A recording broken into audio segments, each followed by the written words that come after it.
So, ito na nga guys. Ngayon ay magluluto ako ng rice cake. Chinese rice cake version. Ang aming lunch ngayong tanghali. Ayan yung ating chicken broth. Pinapakuluan ko na siya. Tapos maya maya magigisa na ako. Unahin ko muna yung ating ham. Ayan yung Chinese ham. Maano siya maalat. Ayan. Maalat siya. Kaya hindi na ako gumamit ng asin dyan sa seasoning dahil maalat na yung ham. After ng ham, ilagay ko yung mushroom, shiitake mushroom. Igisa-gisa muna natin. Ayan. After nyan, ilagay na natin yung pak choy. Igisa natin saglit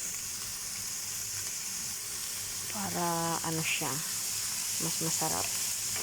Mas masarap yung ginigisa kumpara doon sa pakuluan lang sila lahat.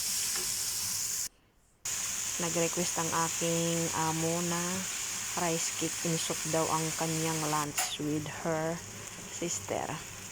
So ayan, gisa natin. Ilagay na natin yung pinakuluang chicken broth. So ayan, pakuluan lang natin ng mga 5 minuto. Tapos luto na yan.